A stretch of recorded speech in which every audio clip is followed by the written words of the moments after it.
거듭남과 성령 충만을 받으라. 지난 주일은 존 웨슬레의 회심 기념 주일이었습니다. 지난 3주 동안 이어지는 설교로 인하여서 회심 주일과 관련된 설교를 전할 수가 없었어요. 그래서 오늘은 야곱의 양떼가 번창하는 복에 관하여서 마지막으로 한 번 더 잠시 전하고 회심, 즉 거듭남의 체험과 성령 충만에 관하여서 전하도록 하겠습니다. 복을 받는 사람과 함께 동행하면 동행하는 사람도 같이 복을 받는다고 전하였습니다. 아브람과 롯이 동행할 때, 그리고 외삼촌 라반의 집에 야곱이 기숙하면서 같이 살아갈 때에 놀라운 복이 임하였습니다. 또한 야곱과 에서가 서로 화해하고 같은 지역에서 살 때에 두 집안, 야곱의 집안과 에서의 집안에 엄청난 물질의 복이 임하였습니다. 가축들이 넘쳐나기 시작했습니다.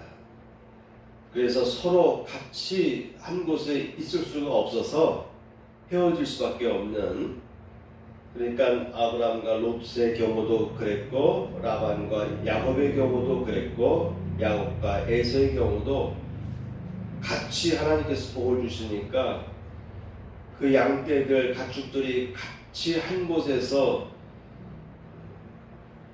풀을 뜯어먹기가 부족하고 물을 마시기가 부족하고, 그러다 보니까 다툼이 생기는 일들이 생깁니다.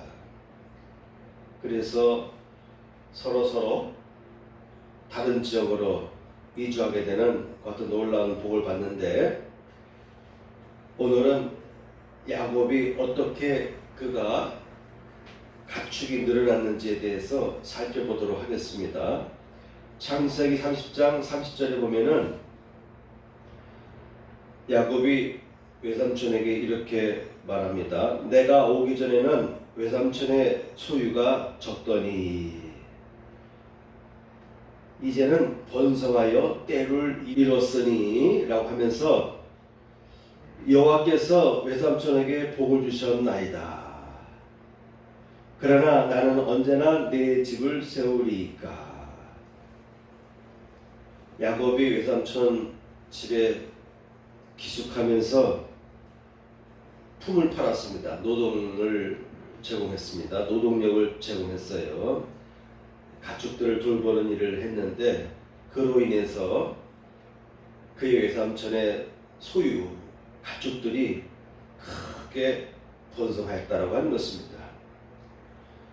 그러면서 야곱은 이렇게 말합니다. 오늘 내가 외삼촌의 양떼에 두루 다니며 그 중에 아롱진 것과 점이 있는 것과 검은 것을 가려내며 또 염소 중에 점이 있는 것과 아롱진 것을 가려내리니 이 같은 것이 내 품삯이 되리이다. 14년 동안 봉사를 했어요. 그래서 외삼촌의 두 딸과 결혼을 했는데 자산이 없는 거죠. 노동품을 받아야 되는데 계속해서 딸들을 결혼시켜주는 조건으로 7년, 원래는 동생 라헬을 원했는데 결혼하고 나니까 자고 났더니 동생 라헬이 아니고 언니인 레아가 자기와 동침한 것을 알게 되었습니다. 그래서 따지면서 다시 7년 동안 봉사를 해요. 그래서 두 번째 결혼을 하면서 둘째 딸 레아를 아내로 맞이하였습니다. 그러면서 야곱이 제시하는 거예요. 저도 이제 가정을 꾸렸는데 이제 나도 내 집안을 일으켜야 되겠습니다. 그렇게 말하는 거예요. 그러면서 이제 제안합니다. 양과 염소 중에서 점박이, 점이 있는 것과 아롱진 것을 가려낸 다음에 그것을 보면서 이 같은 것이 내 품삯이 되리이다. 일반 양들은 하얀색 아닙니까? 염소는 검은색. 보편적으로 새끼를 낳으면 하얀색이거나 염소는 검은 염소를 낳게 되는데, 그 중에서 점박이죠. 점이 있는 것과 또는 아롱진 것들이 있는데, 그러한 가축들을 가려냈습니다. 당연하게 점 있거나 아롱진 것은 얼마 되지를 않았죠. 그러면서 삼촌과 담판을 짓습니다. 앞으로 태어나는 양과 염소 중에 이와 같이 확률적으로 볼 때 얼마 안 되는 이러한 새끼들을 낳게 되면 이러한 새끼들은 제 소유로 하겠습니다. 정상적인 색깔을 갖고 낳게 되는 양과 염소는 다 외삼촌의 것이 될 것입니다 라고 제안을 했습니다. 당연하게 확률적으로 볼 때 라반에게 유리한 것입니다. 그래서 라반이 동의했어요. 그러면서 시간이 흘렀습니다. 그런데 야곱의 가축들이 막 번성하는 거예요. 어떻게 번성하는가 하면은, 물을 마시러 올 때, 겨울가에 물을 마시러 올 때 건강한 양들이 있으면은, 건강한 양들이 물 마시러 오잖아요. 그러면 거기서 푸른 가지를 그 앞에 놨어요. 그래서 서로 가축들이 서로 교미를 하게 됩니다. 창세기 30장 35절 보면, 그날에 그가 숫 염소 중 얼룩무늬 있는 것과 점 있는 것을 가리고 암염소 중 흰 바탕에 아롱진 것과 점 있는 것을 가리고 양 중에 검은 것들을 가려 자기 아들들의 손에 맡기고 자기와 야곱의 사이를 사흘길이 뜨게 하였으며, 야곱은 라반의 남은 양떼를 치니라. 이와 같이 아롱진 것들은 자기 아들들이 직접 돌보게 했습니다. 그리고 야곱은 라반의 남은 양떼를 치기 시작했습니다. 이미 얼룩지고 아롱진 것들은 이미 분리해냈어요. 이제 정상적인 양과 염소만 따로 모아서 야곱이 돌보는 거예요. 그러니까 확률적으로 거의 희박하죠. 서로 다른 모습을 갖고 있는 양과 염소들이 서로 교미를 할 때 그런 아롱진 것들, 점 있는 것이 나올 확률이 강한데 분리해놨어요. 1차적으로 분리해놨습니다. 정상적인 양과 염소들만 모아놓고 야곱이 양떼와 염소들을 치게 되는데, 이 두 그룹을 사흘길이 떨어지도록 배치해놨어요.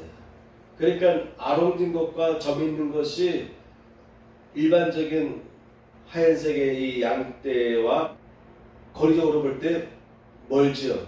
만날 수가 없죠. 그러니까 정상적으로 보게 되면은 어쩌다가 점 있거나 아롱진 같은 새끼들이 나올까, 확률적으로 보게 되면은 하얀색의 양이 태어날 확률이 크죠. 그러니까 라반이 승낙한 거예요.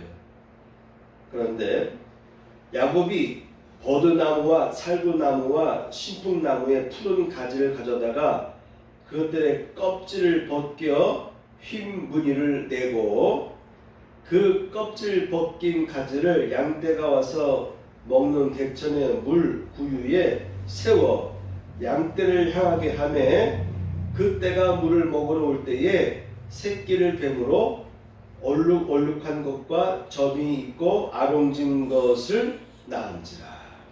나무가지, 푸른 나무가지의 껍질을 벗겨서 흰 무늬를 냈습니다.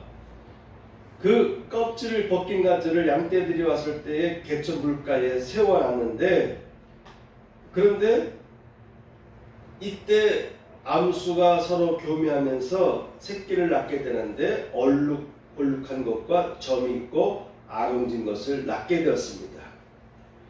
든든한 양이 새끼 뵐 때에는 야곱이 개천에다가 양떼의 눈앞에 그 가지를 두어 양이 그 가지 곁에서 새끼를 되게 하고, 약한 양이면 그 가지를 두지 아니하니 이렇게 함으로 약한 것은 라반의 것이 된지라.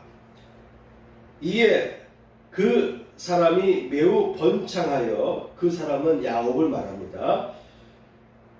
이에 그 사람이 매우 번창하여 양떼와 노비와 낙타와 나귀가 많았더라.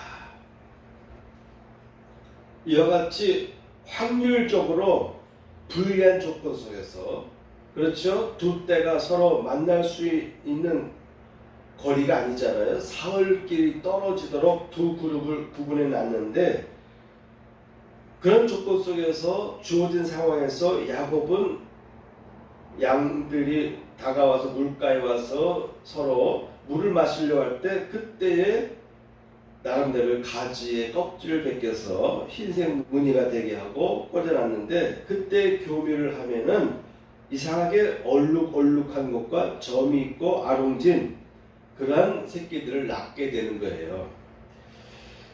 이것은 과학적인 방법이 아니죠.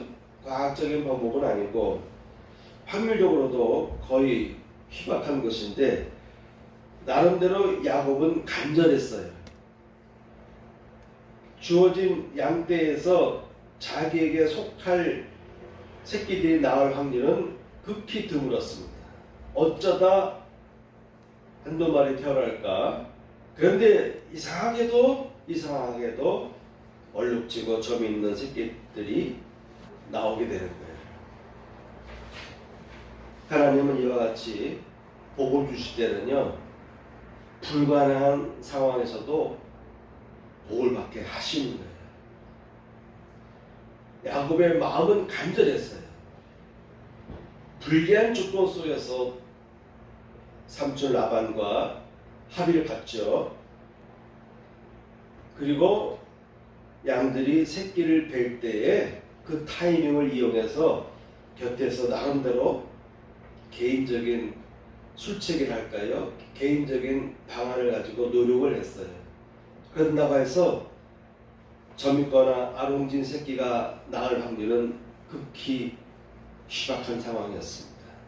그런데 낳는 새끼들마다 점박이, 점 있고 아롱진 색을 띤 양들이 태어나기 시작한 것입니다. 야곱의 간절한 마음, 불리한 여건 속에서도 간절한 마음, 아마도 야곱은 기도했을 것 같아요. 그냥 나무 가지만 꽂아놨겠습니까? 그런다고 해서 점이 있거나 아론진 새끼가 날 수가 있겠습니까? 확률적으로 거의 희박한 상황에 있었는데, 그래도 야곱은 꿈을 잃지 않고 이왕이면 건강한 양떼가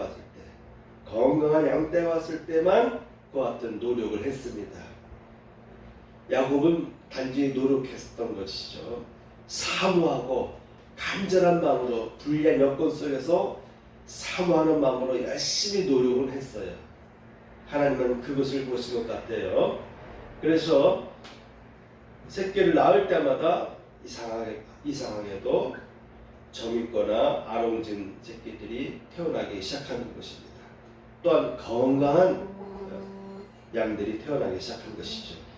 이와 같이 양과 염소들이 태어나는 가운데서 건강하게 태어나고 늘어나면서 결국은 야곱의 가축들이 많아진 거예요. 이에 매우 번창하여 양떼와 노비와 낙타와 나귀가 많았더라. 양떼에 관해서만 우리가 살펴봤지만 43절에 보면은 양떼뿐만 아니라 노비 뭡니까? 가축들이 많아지니까 돌볼 사람이 필요하잖아요. 그래서 계속 채용을 한 거예요. 채용 공고를 내고 계속 사람들을 채용하게 된 것이죠. 그러다 보니까 노비들이 많아졌어요. 뿐만 아니라 낙타와 나귀도 많아졌습니다. 모든 면에서 복을 주시는 거예요.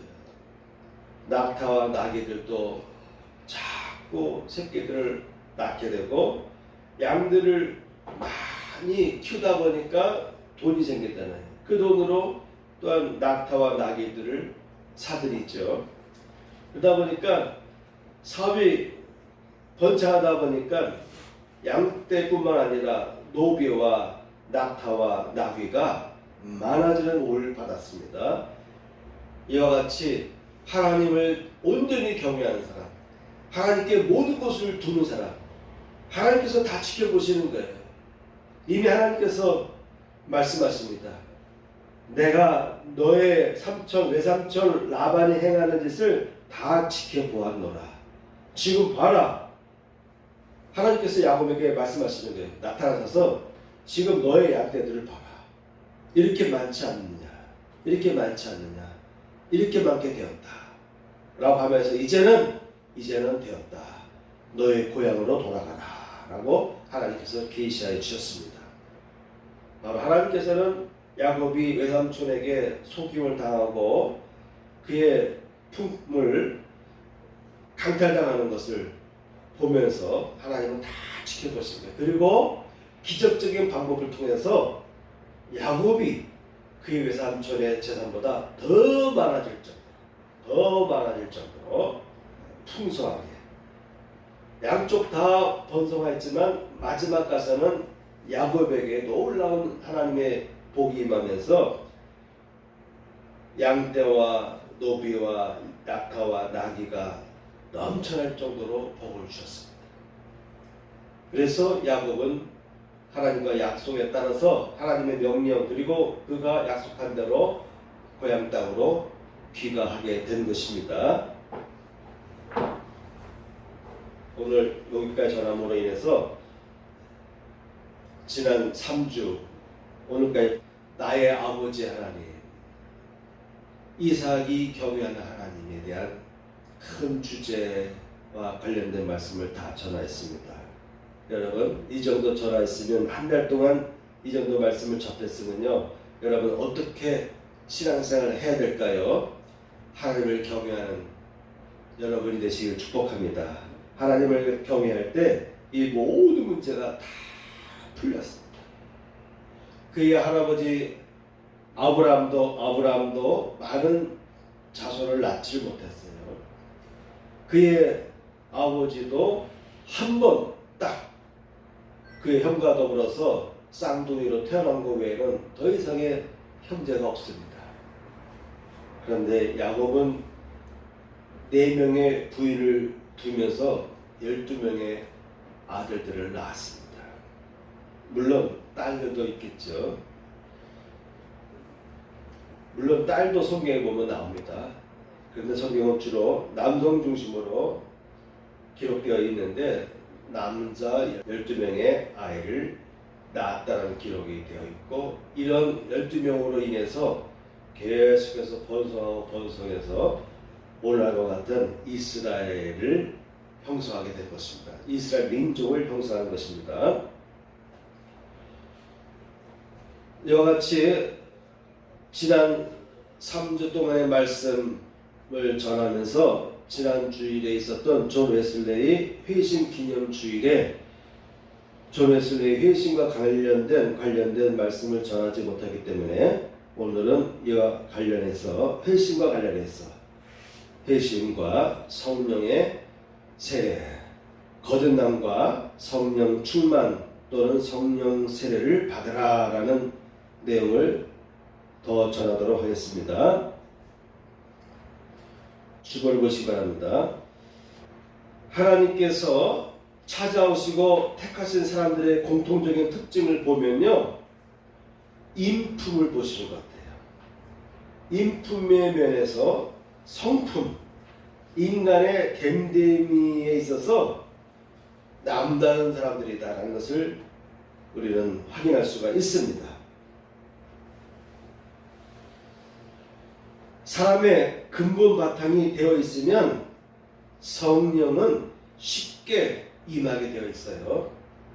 그런데 근본 바탕이 되어 있지 않으면 쉽게 성령을 왜곡하며 남용하게 되는 일들이 생깁니다. 하나님께서 택하시고 귀히 쓰는 사람들의 특징을 보게 되면 그들의 인품에 있어서 훌륭하다는 것을 우리는 성경을 통해서 알게 됩니다. 인품, 성품, 인간의 됨됨이, 이런 면에 있어서 다른 사람들과 남다른 장점이 있는 사람들이다라는 것을 여러분 이해하시고요. 오늘 말씀을 같이 살펴보도록 하겠습니다. 첫째, 거듭남에 대해서 살펴보겠습니다.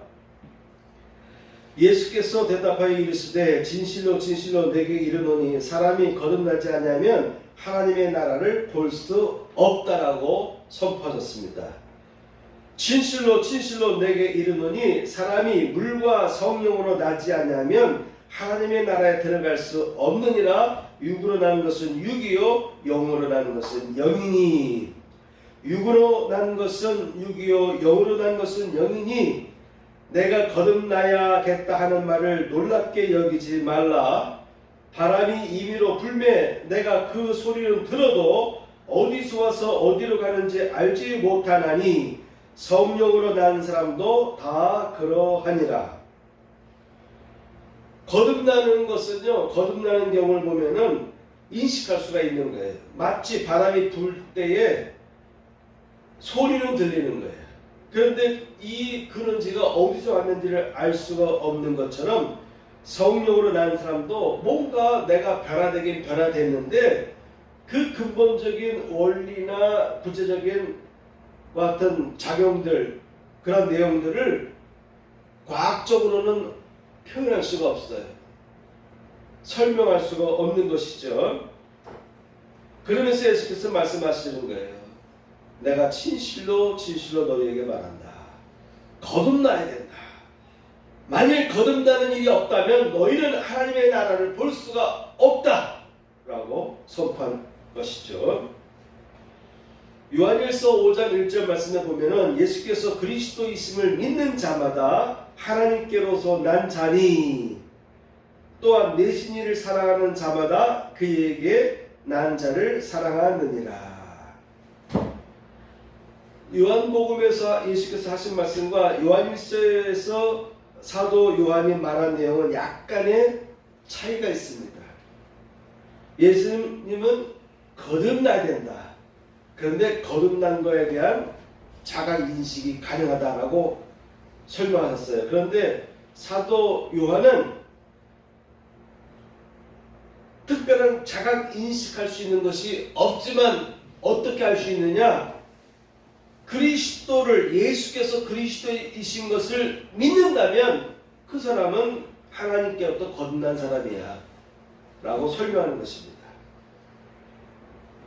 내신 이를 사랑하는 자마다 그에게서 난 자를 사랑하느니라. 그러니까 예수를 사랑한다면, 예수를 믿고 사랑하는 사람이라면 이미 그 사람은 하나님께로부터 나은 것이다, 태어난 것이다, 거듭난 것이다 라고 설명합니다. 예수님의 말씀과 사도 요한의 이 내용을 우리는 곰곰이 살펴보면서 이 두 가지를 다 포괄할 필요가 있겠습니다. 거듭났는데 뭔가 거듭났다라고 하는 확실한 변화, 내적인 인식, 자각이 있는 경우가 있고 어떤 사람에게는 그런 인식이 없이 살아가는 사람도 있어요. 그런데 다 이 두 경우가 다 예수님을 다 믿는 거예요. 예수님을 사랑하는 것입니다. 그래서 사도 요한은 혹시 너희에게 특별한 어떤 자각 경험이 없다 할지라도 너희들이 지금 예수 그리스도를 믿고 있고 그 예수님을 사랑하고 있다면 너희들은 이미 거듭난 존재들이다 라고 설명해 주신 것입니다. 그런데 이왕이면 여러분, 내가 거듭났다라고 하는 것을 확실하게 알고 체험하고 자학하면 더 신앙생활 때 유리한 것을 여러분 이해하시기 바랍니다. 오늘 본문의 내용은 베드로가 고넬료의 집에 가서 말씀을 전할 때에 갑자기 성령이 그 집안에 있는 사람들에게 임하였습니다. 이 당시에 성령이 임하는 것은 갑자기 이들에게 뭔가의 외적인 자각을 경험하게 되는 거예요. 대표적으로 주로 방언을 하게 되고 예언하는 일들이 생기는 겁니다. 방언과 예언하는 은사가 임하기 시작하는 것입니다. 베드로와 사도 바울이 복음을 전하거나 안수할 때 성령이 임하였습니다. 그래서 성령을 받으니까 확실하게 내가 구원받았다. 주님이 내게 임하였다. 라는 확신이 강하지 않겠습니까? 오늘 본문 내용은 베드로가 고넬료의 집에 가서 말씀을 전할 때에 성령이 임하는 내용을 우리는 함께 봤습니다. 고린도전서 2장 4절에서 1절 보면은 사도 바울이 이렇게 말합니다. 내 말과 내 전도함이 지혜에 권하는 말로 하지 아니하고 다만 성령의 나타남과 능력으로 하여 너희 믿음이 사람의 지혜에 있지 아니하고 다만 하나님의 능력에 있게 하려 하노라. 사도 바울이 전도할 때에 그거 말씀을 전할 때에 그냥 말씀만 듣고 그들이 다 믿게 된 것은 아니에요. 상당한 성령의 나타남이 임하였던 것입니다. 사도들의 말씀을 전할 때 듣는 사람에게 뭔가 하나님의 영이 성령이 임하는 것을 느끼게 된 거예요. 성령이 임할 때 여러 가지 증상이 있지만은 성경에 보면 보편적으로 주로 방언과 예언의 나타남, 예언의 은사가 나타나는 것을 기록하고 있습니다. 그 외에도 다양한 여러 가지 현상이 있다라고 여러분 이해하시기 바랍니다. 그래서 사도 바울이 전도할 때는요, 그의 지혜의 입장에서 인간의 지혜로만 하지 아니하였다. 지혜의 권하는 말로 하지 아니하였다. 성령께서 그의 마음을 타치해주고 성령께서 저 사람들의 마음을 녹여주셔야 되고 그런 방법에 있어서 때에 따라서 기적의 역사가 나타나기도 하고 치유의 역사 또한 성령께서 임할 때에 그들에게 은사가 나타나는 것이 그런 일들을 체험할 때에 그 사람들은요 확실한 믿음에 설 수밖에 없습니다. 베드로가 이 말을 할 때에 성령의 말씀을 듣는 모든 사람에게 내려오시니라고 기록되어 있습니다. 베드로와 함께 온 할례 받은 신자들은 할례파 그리스도인을 말합니다. 유대인들 출신이죠. 유대인들 중에 예수 믿게 된 사람들입니다. 베드로와 함께 온 할례 받은 신자들이 이방인에게도 성령 부어 주심으로 말미암아 놀라니 이는 방언을 말하며 하나님 높임을 들음이로라. 그러니까 방언을 하거나 또 하나님을 높이는 고백 또는 찬양을 하는 일들이 나타났습니다. 하나님을 높이는 찬양을 하거나 시를 짓거나 선포하거나 경배하거나 증언하거나 또한 방언을 하거나 예언하는 일들이 나타나는 것입니다. 이에 베드로가 가로되 이 사람들이 우리와 같이 성령을 받았으니 누가 능히 물로 세례줌을 금하리요 하고 명하여 예수 그리스도의 이름으로 세례를 베풀라 하니라. 그들이 베드로에게 며칠 더 머물기를 청하니라. 세례 받기 전에 그저 복음을 전했는데 성령이 먼저 임한 것입니다. 이와 같이 믿기 전에 먼저 성령이 임하는 경우도 있어요. 또한 사도 요한이 말한 것처럼 예수를 믿었는데 특별하게 내게 어떠한 성령이 임하는 것을 자학할 수 있는 현상이 없어요. 그런 경우도 있습니다. 또한 예수께서 말씀한 것처럼 내가 어느 순간에 말씀을 들을 때 갑자기 내 안에서 변화가 일어나는 거예요. 갑자기 예수를 믿게 되고 갑자기 예수를 사랑하는 마음이 생기고 성경 말씀이 다 믿어지고 나도 이제는 야곱이 고백한 것처럼 하나님 중심으로 하나님을 경외하는 중심으로 하나님을 예배하고 하나님 앞에 간절한 마음으로 기도하고 하나님을 전적으로 의지하며 살아가는 그런 삶을 살아야 되겠다. 뭔가 이와 같은 말씀들이 내 안에서 확실하게 막 활활 믿음이 차오를 때가 있을 거예요. 아, 나는 지금 구원받았다. 아, 나는 나의 모든 죄가 용서받았다. 용서함을 받았다라는 확신이 갑자기 내 안에서 일어날 때가 있을 것입니다. 이런 체험을 통해서 내가 지금 이전과 지금 이후는 나는 전혀 다른 신앙을 갖고 있다. 다른 믿음을 갖게 되었다라는 고백할 수 있는 거듭남의 체험에 대한 이와 같은 체험을, 거듭나는 체험에 대한 이와 같은 경험들이 여러분들에게 있다고 한다면, 생긴다고 한다면 매우 유익할 줄 믿습니다. 바울이 에베소에 와서 어떤 제자들을 만나 바울이 고린도에서 사역한 후에 에베소로 건너갔어요. 에베소로 건너갔습니다. 지금 터키에 있는 에베소 항구입니다. 어떤 제자들을 만나라는 말은 뭐냐면 이미 누군가가 복음을 전한 거예요. 누군가가 기독교의 복음을 전한 거예요. 예수에 대한 복음을 전한 것입니다. 그래서 그들이 예수를 믿게 되었습니다. 그 제자들에게 이르되 너희가 믿을 때에 성령을 받았느냐? 라고 물었습니다. 그랬더니 아니라 우리는 성령이 계심도 듣지 못하였노라. 제자가 되었습니다. 예수 그리스도를 믿고 따르는 제자가 되었어요. 단순한 성도가 아니라, 단순한 믿는 사람들이 아니라 적어도 제자의 반열에 섰다라고 묘사할 수 있을 정도로 어떤 제자들을 만났다라고 성경은 기록하고 있습니다. 그런데 그들이 말합니다. 우리는 성령을 알지 못한다. 우리는 성령의 계심도 듣지 못한다. 성령에 대한 설교를 한 번도 들어본 적이 없다. 그러나 우리는 예수를 믿는다 라는 것이죠. 바울이 이르되 그러면 너희가 무슨 세례를 받았냐 대답하되 요한의 세례니라. 그들이 듣고 주 예수의 이름으로 세례를 받으니 바울이 그들에게 안수함에 성령의 그들에게 임하심으로 방언도 하고 예언도 하니 모두 12사람쯤 되니라. 19장 2절에 보게 되면 너희가 믿을 때라고 되어 있어요. 그러니까 예수를 믿었다는 것을 의미하죠. 너희가 예수를 믿을 때에 성령을 받았느냐라는 것이죠. 이 제자들은 4도행전 19장 2절 말씀을 보게 되면 너희가 믿을 때라고 되어 있기 때문에 예수를 믿게 된 거예요. 누군가가 와서 예수를 전해서 예수를 믿었는데 성령에 대해서는 알지 못한다 라는 것이죠.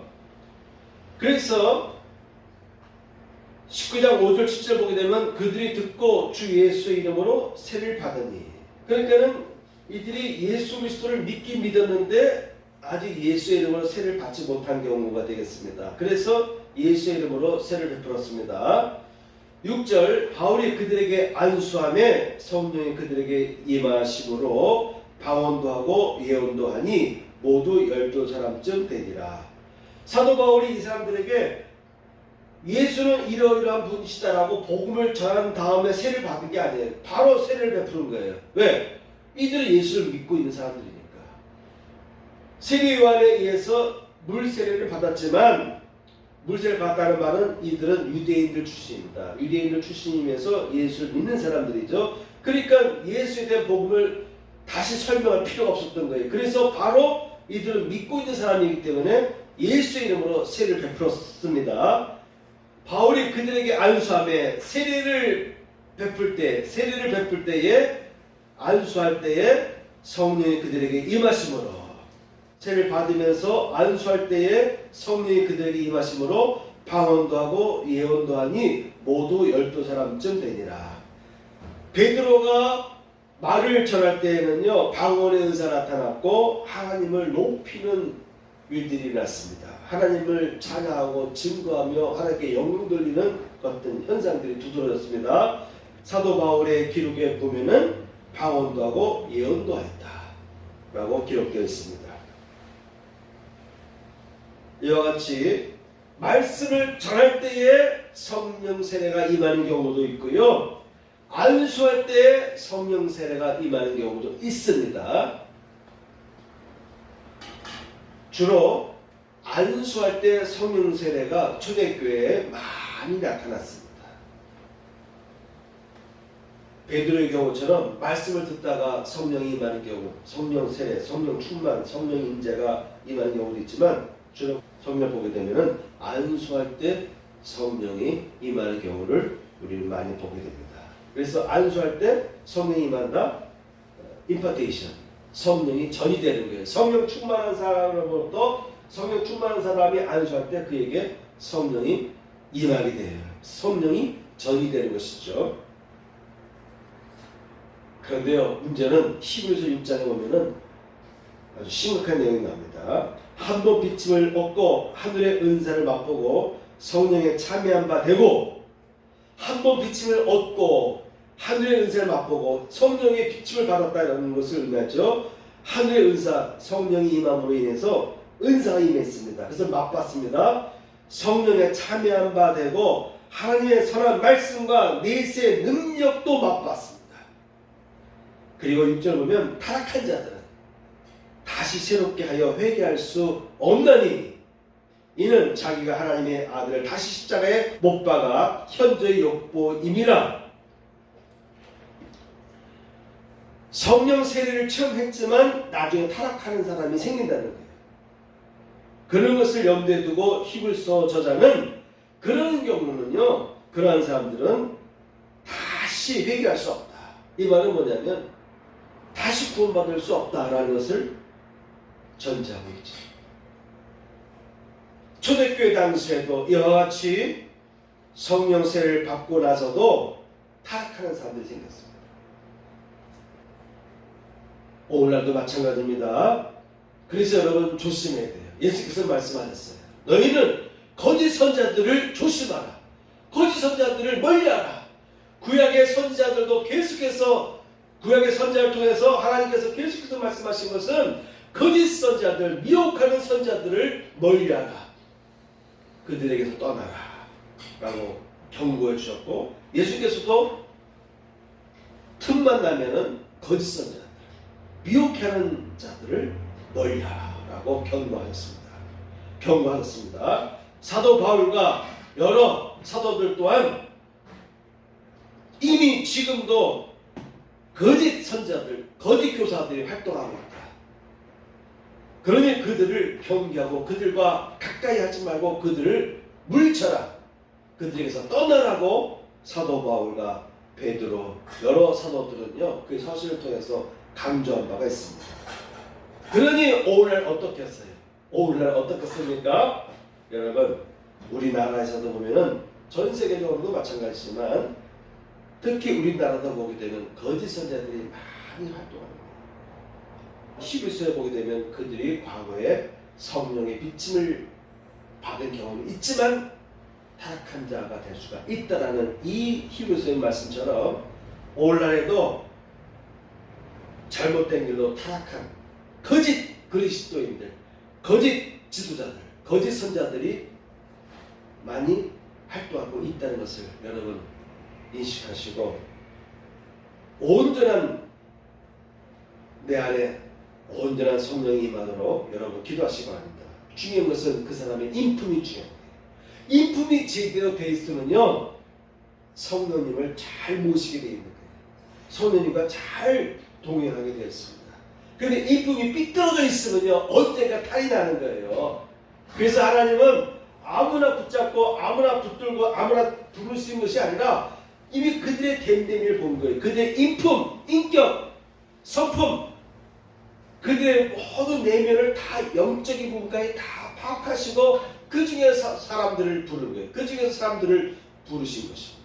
부르시고 그들에게 성령을 부어주시고 능력을 부어주시고 그들 통해서 복음을 전하게 하신 것입니다. 주보에 보면은 제가 존 웨슬레의 동생 찰스 웨슬레가 1738년 5월 21일에 회심을 하게 되고요. 그러니까 이미 믿던 사람들입니다. 열심히 믿고 예수님을 위해서 복음을 전하고 열심히 했지만 그들이 간절히 사모했어요. 예수님을 만나고 싶었던 거예요. 하나님을 만나고 싶었던 거예요. 극적으로 뭔가 하나님을 만나보고 싶었어요. 내 안에 예수 그리스도가 찾아오는 것을 그들은 기대했어요.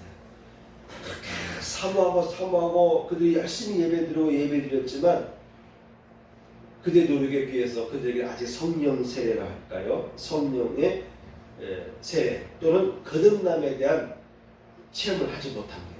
믿곤 있었지만 믿긴 믿었지만 그러니까 사도 요한의 글처럼 이미 그리스도를 믿고 예수를 엄청 사랑했지만 그들에게는 외적 경험, 외적 자각 체험이 없었던 거예요. 근데 이들은 이런 체험을 하고 싶어서 예수를 만나고 싶어서 하나님을 만나고 싶어서 간절하게 예배를 드리고 사모했어요.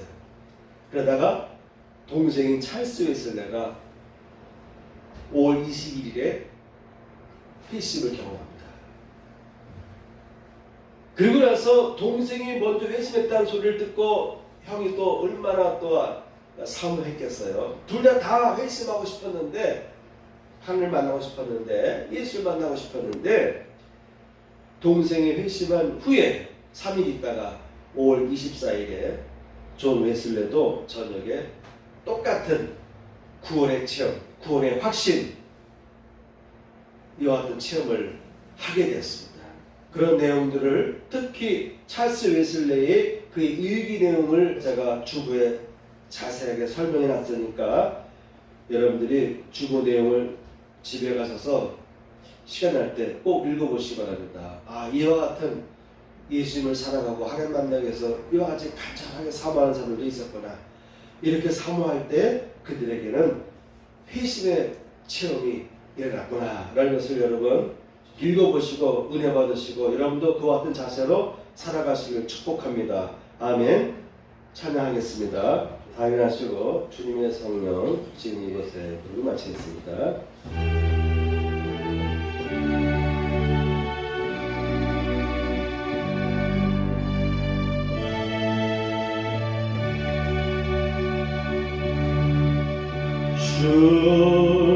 주님의 성령 지금 이곳에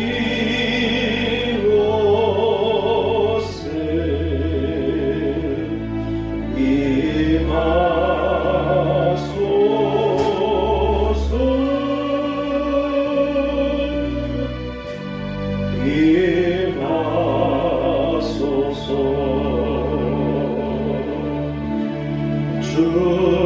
주님의 성령 지금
가슴에 손을 얹고 보험기도를 드리겠습니다.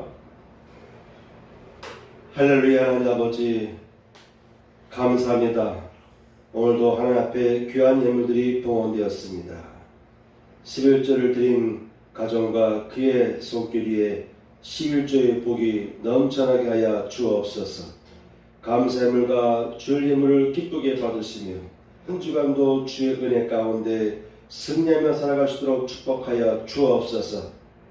또한 선거를 통해서 나라를 바르게 이끌어갈 지도자가 선택될 수 있도록 하나님이여 이 나라를 붙잡아 주옵소서. 이제는 우리 구주 예수 그리스도의 은혜와 하나님 아버지의 극진하신 사랑과 성령님의 감동함과 역사하시니 이절에 참여한 성도들 위해 함께 하시기를 축복하옵나이다. 아멘.